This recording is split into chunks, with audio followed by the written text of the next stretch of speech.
Hello बच्चों, hope आप लोग अच्छे होंगे सब लोग। और आज ये लेक्चर है, हमारा तीसरा लेक्चर है। तो चलिए हम लोग इसमें आज सीखेंगे वेन डायग्राम के बारे में। वेन एक मैथमेटिशियन थे और इसको मैं पहले इसलिए सिखा दे रहा हूँ क्योंकि अभी कुछ चीज़ें इसमें आपके आगे काम में आएंगी। तो वेन डायग्राम स्टार्ट करने से हमें कई फ़ायदे मिलेंगे।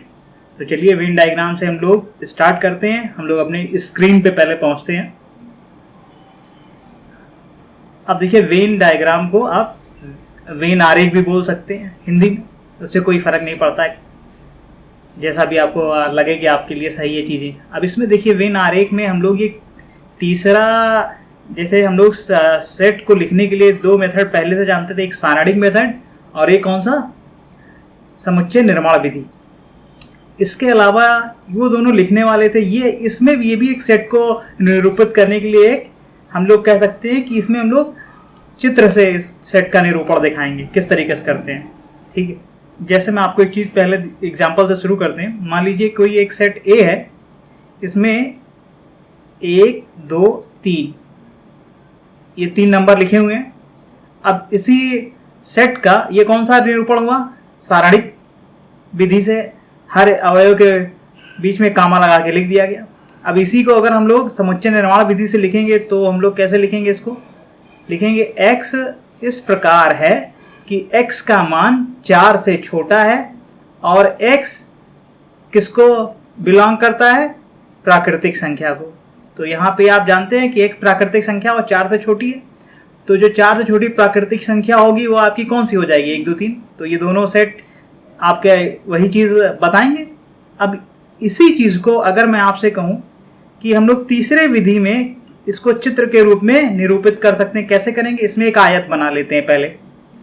ये आयत एक, अभी आपको बताऊंगा मैं, इसको यूनिवर्सल सेट बोलते हैं।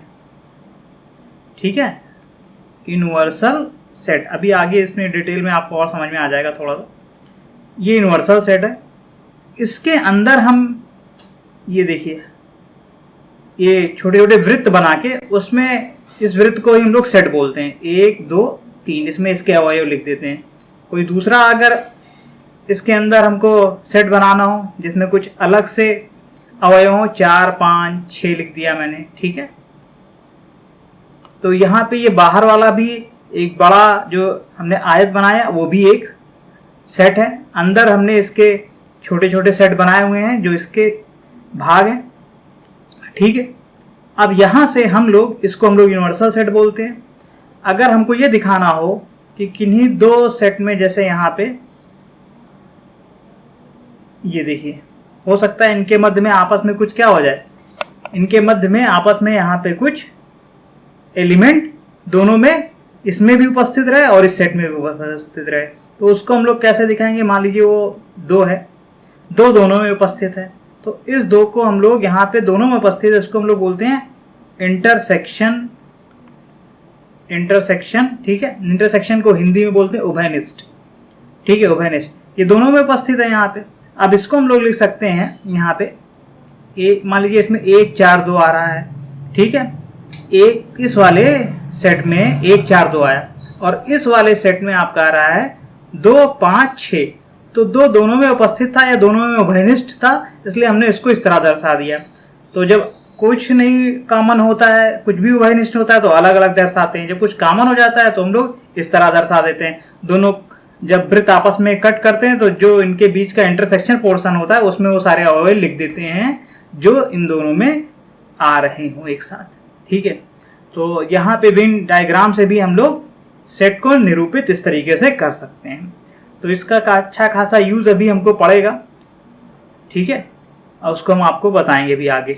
यूनिवर्सल, तो ये वेन डायग्राम में बस सिंपल सा है, एक आयत बना है, उसके अंदर बहुत सारे हम लोग सेट और बना सकते हैं। बड़ा वाला आयत जो बनता है इसको हम लोग बड़ा सेट बोलते हैं, इसको हम लोग यूनिवर्सल सेट बोलते हैं। ठीक है, यहाँ के, और इसको यहाँ पे हम लोग ये कुछ उभयनिष्ठ नहीं रहेगा तो इस तरह देखिए दर्शाएंगे, और जब उभयनिष्ठ रहेगा इनके बीच में कुछ कॉमन रहेगा तो इस तरह दर्शाएंगे। आगे देखिए, अब आया है चीजें उप समुच्चय। अब उप समुच्चय को समझाने के लिए सब डेफिनेशन आपकी लिखी हुई है, लेकिन इसको मैं आपको एग्जांपल से समझाता हूँ, फिर इस पे आगे आके समझाते हैं। मान लीजिए कि आपके पास ये आपने एक समुच्चय लिया, ए और आपने किस समुच्चय का 1 2 यहाँ 5, एक दूसरा समुच्चय बी है 1 2 3 4 5। अब आप ये देखिए कि ए के सभी अवयव बी में हैं, ए के सभी अवयव बी में है, तो ए को हम लोग बी का उपसमुच्चय कहेंगे, इंग्लिश में सबसेट बोलेंगे। ए को बी का उपसमुच्चय कहेंगे और इंग्लिश में इसको सबसेट बोलेंगे। लेकिन कैसे? ए सबसेट बी, यानी ए के सभी अवयव बी में उपस्थित हैं। अब इस बात को ही हम लोग, ये तो हमारा हो गया तरीका कि हाँ भैया इसको सिंबल से किस तरह दर्शाएंगे कि एक समुच्चय का अवयव, सारा अवयव किसी दूसरे समुच्चय में उपस्थित है, तो उसको इस सिंबल से दिखाएंगे कि आल सभी अवयव ए के जो बी में उपस्थित हैं, तो इस समय ए बी का क्या कहलाएगा? उपसमुच्चय कहलाएगा। अब इसको दूसरे तरीके से भी हम लोग यहाँ पे निरूपण कर सकते हैं। हम कहेंगे कि वो हर एलिमेंट वो हर अवयव जो ए में है, वो ये इंगित करता है कि वो अवयव कहाँ पे है? बी में है। वो हर अवयव जो ए में उपस्थित है, अगर ये दर्शाए कि वो ही अवयव बी में भी उपस्थित हैं, तो ए को बी का उपसमुच्चय कहा जाएगा। तो अगर ए सबसेट बी लिखा है, तो इसको हम लोग इस तरह लिख सकते हैं कि x belong to a implies x belongs to B, या ये लिखा है तो इधर लिख सकते हैं। यानी दोनों तरफ से बातें हो रही हैं। इसका मतलब ये लिखा है तो ये लिख सकते हैं, ये लिखा है तो ये लिख सकते हैं। इस तरीके से आपस में म्यूचुअल ये एक दूसरे को दर्शाते रहते हैं। कभी इसका उपयोग करेंगे हम लोग, कभी इसका उपयोग करेंगे हम लोग। बातें सेम है, दोनों की बातें बराबर है। ये ए का ए बी का उपसमुच्चय है, ठीक है। अगर ए बी का उपसमुच्चय नहीं रहेगा तो आप देखिए बाकी यही चीज मैंने लिखा हुआ है। आप इसको एक तरीके से और भी लिख सकते हो। देखिए, जिसके तरफ जिसके सारे अवयव किसी में है, बी ए के सारे अवयव बी में है, तो हम ये लोग बी पहले लिख दें और ए को बाद में लिख दें, तो इधर मुंह बनाना पड़ेगा। तो खुला वाला जो मुंह रहेगा वो हमेशा किसमें रहेगा? ये आप देखिए, खुला वाला मुंह हमेशा उस तरफ रहेगा जिसमें किसी के सारे अवयव उपस्थित होते हैं। तो ए के सारे अवयव बी में उपस्थित हैं, तो इसी तरह मुंह क्या बना रहेगा? खुला बना रहेगा। और ए ऐसे लिखा गया। और अगर आपको इधर लिखना है तो आप इधर लिख सकते हैं, इधर मुंह बना सकते हैं। बी में ही उपस्थित है ए के सारे अवयव। ये ज्यादा यूज होता है, लेकिन ये भी आपको आ जाए तो कंफ्यूज नहीं होंगे बुक में। और मैंने बताया कि इसका मतलब क्या है कि वो सभी अवयव जो ए में है, ये इंगित करता है कि वो सभी अवयव बी में। इस साइन का मतलब क्या है? इंप्लाइज दैट इंग्लिश में बोलते हैं, हिंदी में ये दर्शाता है, ये प्रदर्शित करता है। इंगित करना बोलते हैं, ठीक है। तो ये हो गया। अब इस पे कुछ आपके नियम भी हैं। इसमें कुछ आप प्रॉपर्टी देख लो, ठीक है। प्रॉपर्टी क्या होगा? ये कहा जाता है कि आप कोई भी समुच्चय सदैव अपने स्वयं का उपसमुच्चय होता है। देखिए, कोई भी समुच्चय सदैव अपने का उपसमुच्चय होता है। तो पहला वाला जो है यहाँ पे, इसका मतलब मैं आपको पहले बताता हूं। ये देखिए कि अगर ए है, ए में जो भी अवयव हैं 1 2 3, दूसरा आप ए यही लेते हैं 1 2 3, तो ए के सभी अवयव क्या ए में है? यानी x बिलोंग टू ए, ये दर्शाता है कि x बिलोंग्स टू ए, ठीक है ना। अपनी प्रॉपर्टी अगर x बिलोंग टू ए तो ये दर्शाता है हाँ x बिलोंग टू ए। और यहां से क्या निकल सकता है? फिर यहां से हम ये कह सकते हैं कि ए सबसेट ऑफ ए उपसमुच्चय ए का है। तो ये तो बहुत सिंपल है, अपने आप इसको ट्रिवियल बोलते हैं। कुछ बातें अपने आप ही सही होती है, उनको बताने की जरूरत, मतलब उपपत्ति उनकी लिखने की जरूरत नहीं होती। कभी आपको अगर कहा जैसे करने को आ जाए तो आप इस तरह आसानी से लिख सकते हैं कि अगर x बिलोंग टू ए, तो हम ये लिख सकते हैं कि हाँ x बिलोंग टू ए है, यानी ए का सबसेट है। हर समुच्चय अपने का क्या होता है? उपसमुच्चय होता है, ठीक है। ये बहुत सिंपल बात थी, पहला हो गया। फिर उन्होंने बोला कि रिक्त समुच्चय प्रत्येक समुच्चय का उपसमुच्चय होता है। दूसरा देखिए आप, रिक्त समुच्चय क्या होता है? फाई। अब देखिए फाई में हम ये इसको किस तरह लिखेंगे, इस तरह प्रूफ करने का अगर आ जाए तो हम लिखेंगे फाई का कोई अवयव कोई अवयव ऐसा नहीं है जो कि ए में ना हो। समझिए इस बात, उसका मीनिंग क्या है, उसको क्या फाई में कोई फाई का कोई भी ऐसा अवयव नहीं है जो ए में ना हो। इसका मतलब फाई का जो भी अवयव है वो ए में है, यही तो मतलब हुआ।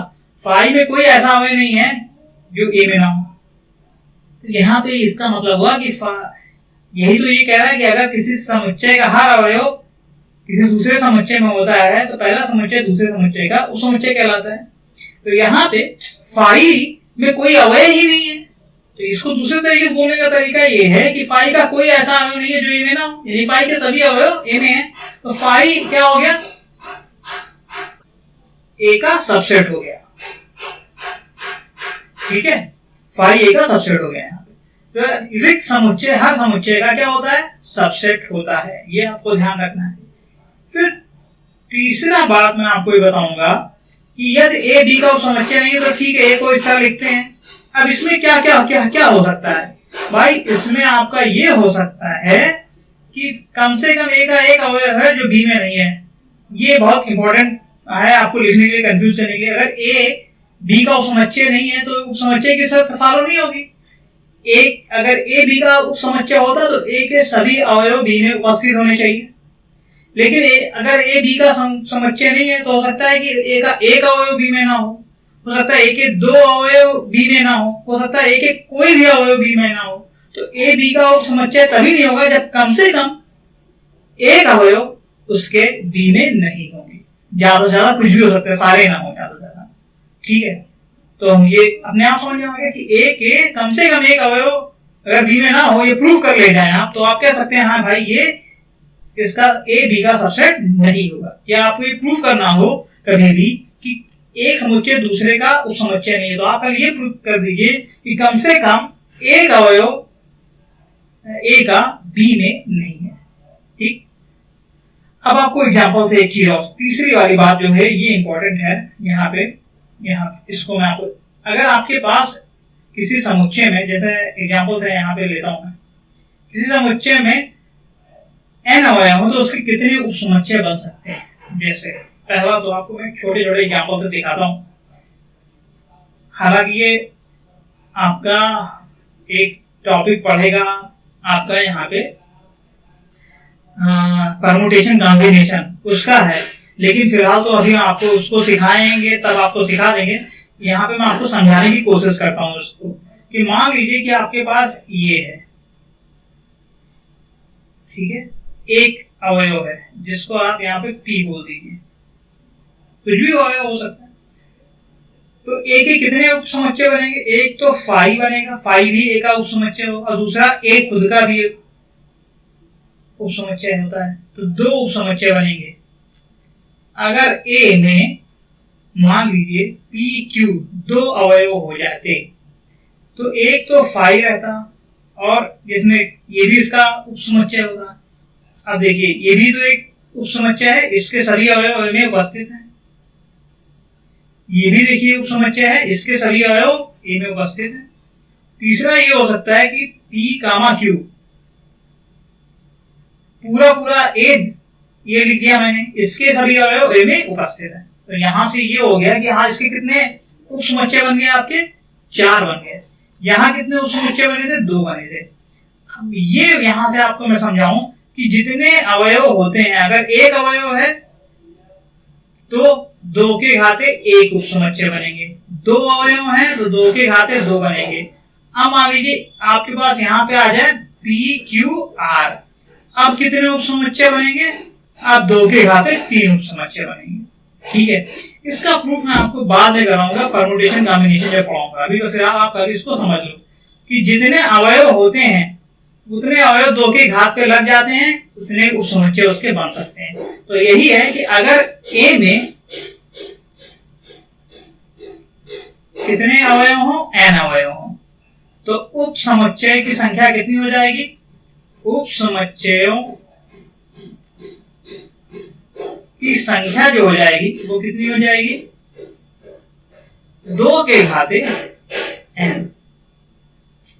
उप समुच्चयों की संख्या हो जाएगी 2 के घाते n। n क्या है? a का कार्डिनल नंबर। हमें लास्ट लेक्चर में जो लास्ट हमारा था, पिछला जो था, उसमें मैंने ये सब बताया था। कार्डिनल नंबर मतलब उसमें जो अवयव होते हैं उनकी गिनती, कितने अवयव है किसी समुच्चय में। तो उप समुच्चयों की संख्या कितनी हो जाएगी? जितने अवयव होंगे उतने 2 के घात में लग जाएंगे। n अवयव है तो 2 के घाते n हो गया। तो यहां से अगर आप देखा जाए, ये कहा जाए कि एक समुच्चय b है,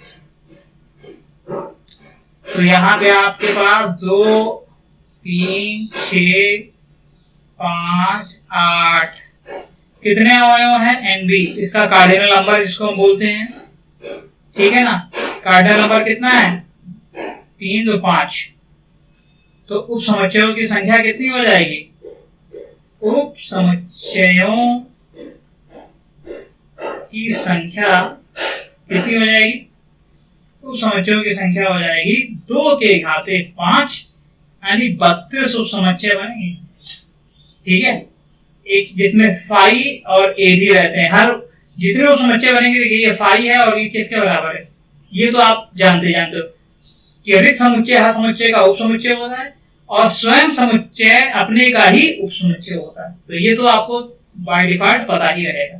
बाय डिफॉल्ट का मतलब स्वयं से करूंगी। ठीक है, तो समुच्चय की संख्या आप निकाल सकते हैं इस तरीके से। यहाँ पे यही सूत्र बताया गया था। यह नंबर वाले समुच्चयों के उप समुच्चयों की संख्या कितनी हो जाएगी? 2 के घाते n। ये बताना है, 2 के घाते n होती है। ठीक है, चलिए आगे पढ़ते हैं। अब इसमें आपको कोई डाउट नहीं होना चाहिए, ये मैंने आपको समझा दिया। अब जिसको लगता है थोड़ा डाउट भी हो, लेक्चर थोड़ा स्लो करके देख सकता है। स्लो करना तो आप जानते होंगे कि स्पीड अपने हिसाब से। ये यूट्यूब पे यहाँ पे आता है किनारे, आप जो बटन लगा रहता है यूट्यूब में, जब आप वीडियो खोलते हैं उस पर आप क्लिक करिएगा, अपनी स्पीड अपने अकॉर्डिंग बढ़ाया घटा सकते हो, जैसा भी आपको देखना है। ठीक है, तो ये हो गया यहाँ पे आपके उप समुच्चय के बारे में जानकारी। अब चलिए आगे बढ़ते हैं।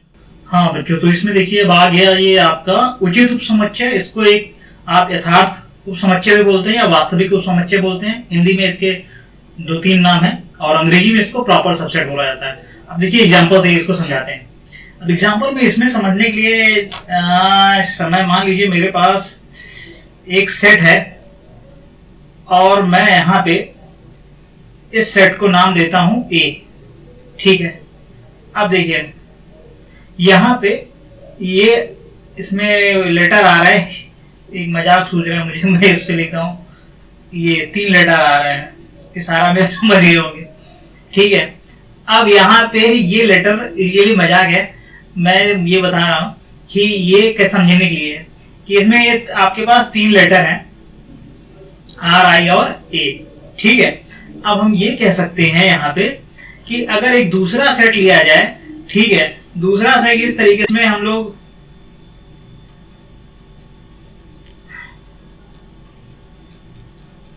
ये देखिए,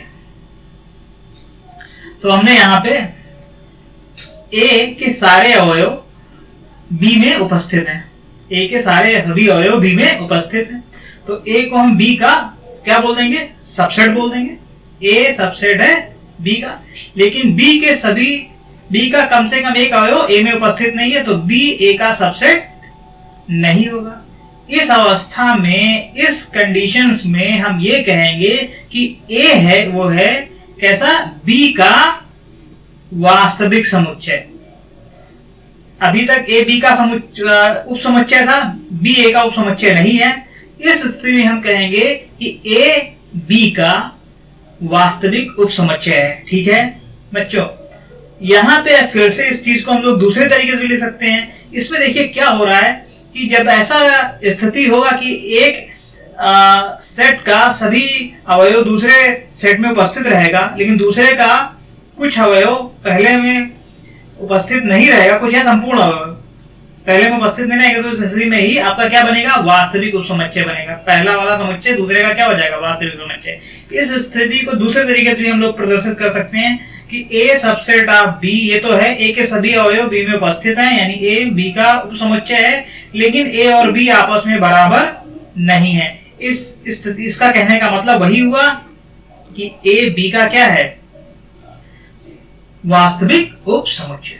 ठीक है, तो यहां से एक चीज समझ में आ रही होगी कि वास्तविक समुच्चय का क्या अर्थ है। वास्तविक समुच्चय में आप ये कह सकते हैं कि एक जो एक जो हमारा सेट रहेगा उसके सभी अवयव बी में उपस्थित रहेंगे, दूसरे सेट में उपस्थित रहेंगे। ठीक है ना, लेकिन दोनों सेट आपस में बराबर नहीं होंगे। बराबर नहीं होने का मतलब उनके कार्डिनल नंबर आपस में बराबर नहीं होंगे। तो इस स्थिति में हम कहेंगे कि हाँ भाई ये इसका कैसा समुच्चय है, वास्तविक उपसमुच्चय है। उपसमुच्चय भी में भी एक भाग और हो गया वास्तविक उपसमुच्चय, ये यथार्थ उपसमुच्चय या उचित उपसमुच्चय, कुछ भी बोले यहाँ। और इसको हम लोग इंग्लिश में बोलते हैं प्रॉपर सबसेट। ठीक है, तो ए बी का प्रॉपर सबसेट है। यहाँ पे लाइन नहीं लगाते हैं, बस ये समझ में आ जाती है। और यहां से अगर ये समझ में आ गया तो एक Na अगर ए बी का वास्तविक उपसमुच्चय है तो जो नंबर ऑफ एलिमेंट यानी ए में अवयवों की जो संख्या होगी निश्चित ही बी के अवयवों की संख्या से क्या होगी, कम होगी।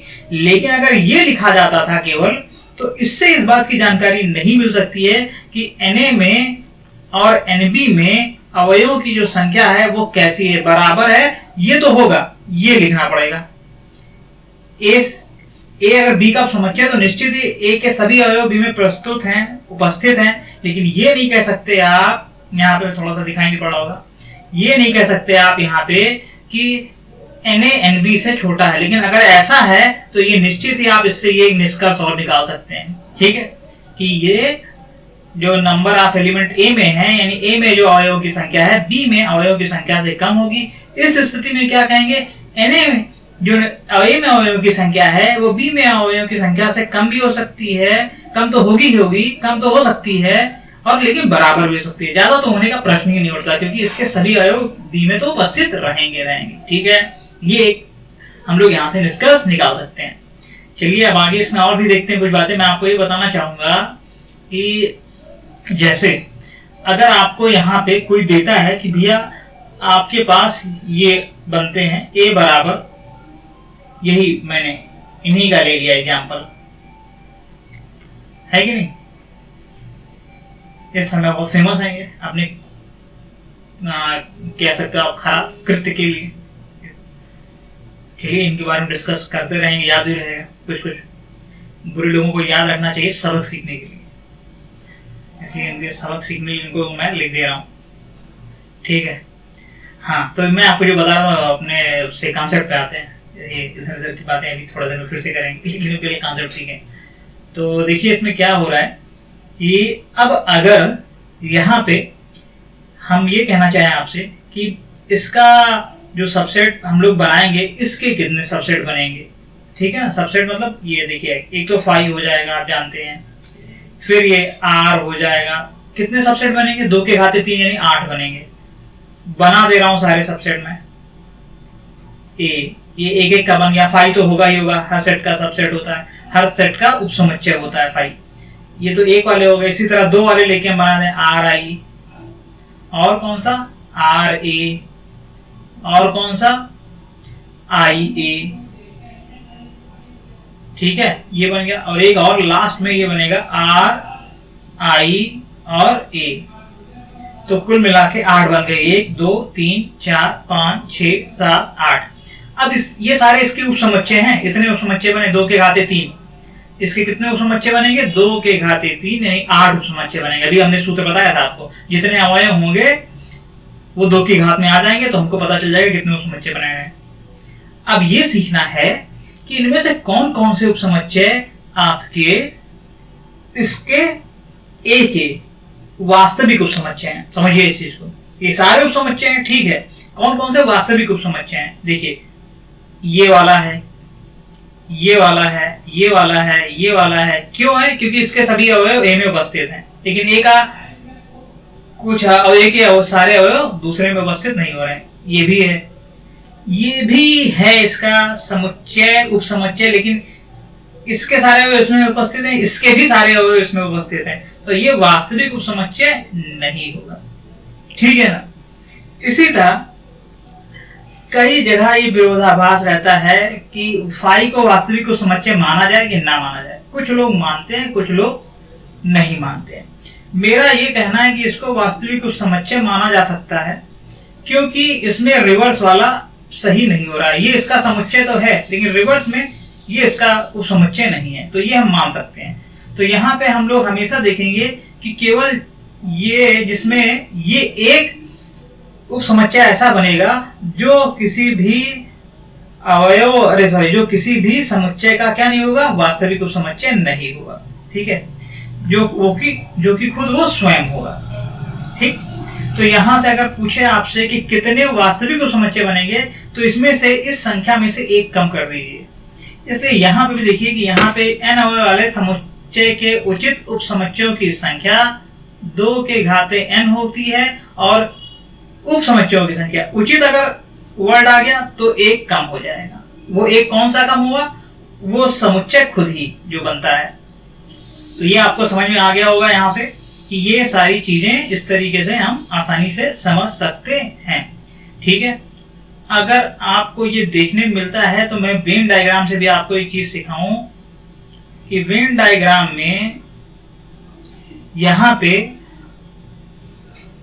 अगर आप लिखते हैं तो सभी उपसमुच्चय जो बनेंगे उसके, मान लीजिए ए लिया आपने या बी लिया आपने, है ना, तो ये अगर बी समुच्चय है, इसके अंदर ए आ जाता है, तो ए निश्चित ही बी का क्या होगा, उपसमुच्चय होगा।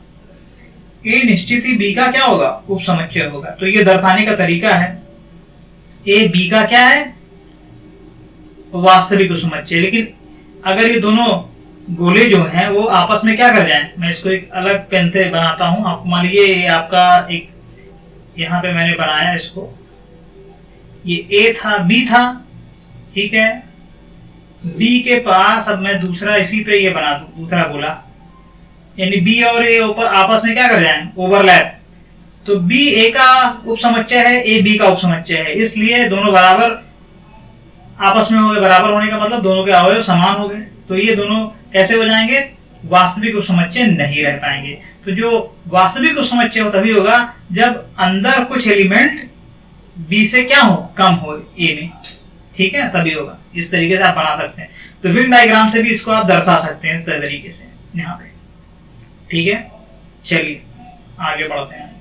अब आपका अधिसमुच्चय आ गया। अगर ऐसा केस है, या आप समझिए कि ये प्रॉपर सबसेट है, ए बी का क्या है, वास्तविक समुच्चय, या आप इसको ही चाहे ये इतना लिख दीजिए, या फिर इसी बात को लिखने का मैंने बताया, A subset of B, B does not subset of A. दूसरा इस तरीके से लिख दीजिए, आप इतनी बातें जानते हैं। तीसरा क्या लिख सकते हैं आप, A subset of B, A not equal to B.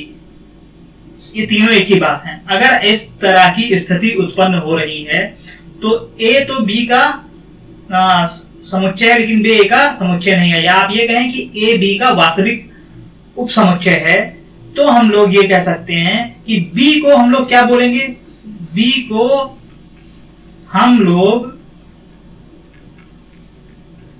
ए का अधिसमुच्चय बोलेंगे, अधिसमुच्चय कहेंगे। ठीक है ना। यदि, ये बात आप ध्यान रखिए, यदि ए बी का वास्तविक समुच्चय है तो, समझ में आया, बी को हम लोग ए का अधिसमुच्चय कहेंगे कब, यदि ए बी का क्या हो जाए, वास्तविक समुच्चय। यही समझाना था, बस इसमें कोई बड़ी चीज नहीं है। ठीक है, यहाँ तो ये सब सिंपल चीजें थी, छोटी छोटी चीजें थी, मैंने आपको बताई, 2-3 डेफिनेशन थे। अब चलिए इस पे एक चीज और मुझे डिस्कस करना, वो भी डिस्कस कर लेते हैं, और फिर हम लोग प्रश्न लगाएंगे अच्छे अच्छे इस पे। ठीक है, एक्सरसाइज के होता है घात समुच्चय में। आपको ये भी बहुत सरल है, देखिए इसमें मैं आपको समझाता हूँ। इसमें क्या होता है कि मान लीजिए कि अभी आपने ये सीखा था ना, उपसमुच्चय निकालना। अब उपसमुच्चय जब आप निकालते हैं तो आपके कितने उपसमुच्चय, मान लीजिए ए की गणन संख्या या कार्डिनल नंबर, जो भी आप बोलना चाहें, कि ए एक समुच्चय है, उसकी गणन संख्या, उसमें अगर n आती है, यानी n नंबर ऑफ अवयव हैं, तो इसके उपसमुच्चयों की संख्या कितनी हो जाएगी, 2 के घाते n, ये आप जानते हो। अब इन 2 के घाते n, एग्जाम्पल के लिए यहाँ पे मैं इसको ले लेता हूँ, a बराबर मान लिया 1 और 2, तो इसके उप समुच्चय की संख्या कितनी आ जाएगी? 2 के घाते 2 यानी 4। 2 अवयव हैं, 4 आएंगे। कौन कौन से होंगे वो? 5 हो जाएगा, 1 हो जाएगा, 2 हो जाएगा और 1 और 2। ये 4 उप समुच्चय हो गए इसके एक। इन सभी उप समुच्चय को हम लोग एक नए समुच्चय में अगर रखते हैं, मान लीजिए एक नया समुच्चय बनाते हैं यहाँ पे, और सारणिक विधि से इन सभी समुच्चय को इस वाले समुच्चय का, बाहर वाले समुच्चय का क्या बना दे? अवयव बना दे। यानी सभी समुच्चय को बाहर वाले समुच्चय का अवयव बना के अगर हम लोग एक नया समुच्चय बना दें, ये देखिए नया समुच्चय आ गया, तो ये समुच्चय जो बन के आया नया वाला, इसी को ए का हम लोग घात समुच्चय बोलते हैं और इसको इस तरीके से लिखते हैं। इसको हम लोग पावर सेट भी बोलते हैं। पावर मतलब घात, ठीक है ना। तो यहाँ पावर सेट ए का जो बन के आया वो क्या होता है? ए के जितने उप समुच्चय हों उनको अवयव बना के एक नए समुच्चय में आप डाल दो, तो जो नया समुच्चय बन के आएगा उसी को हम लोग पावर सेट बोलेंगे या घात समुच्चय बोलेंगे। बस ये समझ में आता है। अब कितने, कोई पूछे कि घात समुच्चय में कितने अवयव होंगे? भाई जितने उप समुच्चय ए के थे उन सभी को तो डाला गया है, तो जितने उप समुच्चय होंगे उतने ही घात समुच्चय के अवयव हो जाएंगे। जितने उप समुच्चय होंगे उनकी संख्या ही ये क्या बन जाएगी? घात समुच्चय में उपस्थित अवयवों की संख्या। तो इसलिए हम ये कहते हैं कि नंबर ऑफ एलिमेंट या ए में कितने अवयव आए? 2 के घाते n, क्योंकि यही सारे जो उप समुच्चय हैं यही अवयव बन के इसके अंदर आ गए हैं। तो यहाँ से समझ में आता है कि यदि किसी समुच्चय ए में n अवयव हो तो उसके घात समुच्चय ए के उप समुच्चयों की संख्या 2 के घाते n होगी, ठीक है। और यहाँ से आप ये जानते हैं कि अगर यहाँ पे इसको हम लोग na बराबर n लिखा है, a में n अवयव हो तो पी ए में कितने अवयव होंगे? 2 के घाते n हो जाएगा, ये भी ठीक है ना। अवयवों की संख्या क्या हो जाएगी? एक में जितने अवयव हैं, एक के जितने उप समुच्चय हैं उतने ही के बराबर रहेगी, क्योंकि सभी उप समुच्चय को नए समुच्चय में अवयव बना के हम लोगों ने डाल दिया है। ये घात समुच्चय हो गया। तो घात समुच्चय में कभी अगर आपको आता है कि किसी सेट का घात समुच्चय में 6 अवयव हैं, तो उस सेट के कितने उप समुच्चय होंगे? 6 ही होंगे, क्योंकि वही जो घात समुच्चय में अवयव बन के आए हैं वो उस समुच्चय के क्या होंगे? उप समुच्चय ही होंगे। तो ये चीज़ समझ में आ जानी चाहिए। बहुत सिंपल है, इसमें कोई बहुत बड़ी चीज़ नहीं है। ये घात समुच्चय आपका हो गया। आगे एक सीढ़ी हम लोग बढ़ रहे हैं। देखिए बच्चों, अब ये आपका समष्टीय समुच्चय या सार्वत्रिक समुच्चय या यूनिवर्सल सेट, इसको समझने के लिए देखिए कल हमने आपको बताया था वास्तविक समुच्चय। अगर ए बी का वास्तविक समुच्चय है तो बी को हम लोग ए का क्या बोलते हैं? आदि समुच्चय या सुपर सेट, ठीक है। इसका मतलब ये हुआ, दूसरे शब्दों में आपको मैंने ये बताया था, बी ये आपका ए बी के अंदर से आया हुआ है। ए के सभी अवयव बी से में उपस्थित हैं, लेकिन बी के सभी अवयव ए में उपस्थित नहीं, ए बी से निकल के आया हुआ है। इसके दूसरे शब्दों में हम ये कह सकते हैं, ठीक है। तो बी इसका सुपर सेट कहलाएगा। और इसी को हम लोग ये भी बोल सकते हैं कि बी इसका क्या कहलाएगा? यूनिवर्सल सेट भी कहलाएगा। अब एग्जांपल से मैं आपको समझाता हूँ, जैसे एक और एग्जांपल से, जैसे यहाँ पे आपको मैं बोलूँ कि वॉवेल का सेट आप बनाए, ए ई अंग्रेजी vowel A E I O you होते हैं, अंग्रेजी वॉवेल की मैं अगर बात करूँ तो ये सेट बनेगा। अब ये सेट किससे बना हुआ है? ये इंग्लिश के अल्फाबेट से निकल के बना हुआ है। तो इंग्लिश का अल्फाबेट यहाँ पे जो रहेगा वो यूनिवर्सल सेट की तरह काम करेगा, या आप ये कहें इसके सबसेट की तरह काम करेगा। वॉवेल वाला जो सेट है वो यहीं से निकल के बना हुआ है।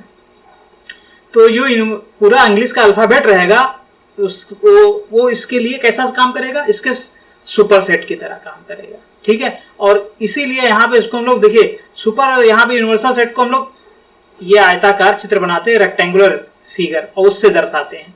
दूसरे एग्जाम्पल से मैं समझाता हूँ। दूसरा एग्जाम्पल आप ये समझिए कि आप प्राकृतिक संख्या अगर बात करें तो आपका प्राकृतिक संख्या क्या है? 1 2 3 4, बहुत लंबी लिस्ट है, ठीक है। पूरा नहीं लिखेंगे, कहाँ लिख सकते हैं, ऐसे डाटा लगाना पड़ता है। फिर आप पूर्णांकों का समुच्चय अगर बनाएंगे जेड, तो ये भी बहुत लंबा लिस्ट है, dot dot dot -3 -2 -1 0 1 2 3 dot dot dot, ये बना। और फिर जेड के बाद आपका यहाँ पे आ जाता है परिमेय संख्या। परिमेय संख्या को क्यू p/q होता है, और P और Q दोनों क्या होते हैं, पूर्णांक होते हैं, लेकिन Q क्या ऐसा नहीं होता, 0 के बराबर नहीं होता, 0 के बराबर, तो परिमेय संख्या आती है। अब ये सभी लोग कहां से निकल के बने हैं, वास्तविक संख्या जिसको हम लोग रियल नंबर बोलते हैं। रियल नंबर से n निकल गया, रियल नंबर से ही z निकला हुआ है, रियल नंबर से q निकला हुआ है, तो ये रियल नंबर इनका क्या कहलाएगा, यूनिवर्सल सेट कहलाएगा। तो यहाँ पे जब ये यूनिवर्सल सेट कहलाएगा तो हम ये कैश को दर्शाने के लिए यहाँ पे यही सिंबल u यूज करते हैं। तो रेक्टेंगल जो भी बनेगा वो यूनिवर्सल सेट के लिए बनाया जाएगा। अब आपके पास अक्षरों का जो यूनिवर्सल सेट बना वो अलग होगा, रियल नंबर से का जो यूनिवर्सल सेट बना वो अलग होगा। यानी जैसा आप बात करेंगे, जिस संदर्भ में बात करेंगे, उससे अगर कोई समुच्चय बनता है तो वो समुच्चय कहां से निकल के आ रहा है, अपने किस सबसे बड़े सेट से निकल के आ रहा है, वो सेट उसके लिए क्या कहलाएगा, यूनिवर्सल सेट कहलाएगा। या ये कहिए कि वही उसका जो सुपर सेट रहेगा वही यूनिवर्सल सेट कहलाएगा। तो सुपर सेट ही यूनिवर्सल सेट बन जाता है, कोई बड़ी चीज नहीं है। तो यहाँ u जो बना, रियल नंबर बना, वो जिसको वास्तविक संख्या का समुच्चय बोलते हैं, इससे ही आपका प्राकृतिक संख्या, इससे ही पूर्णांक संख्या और इससे ही परिमेय संख्या निकली हुई है।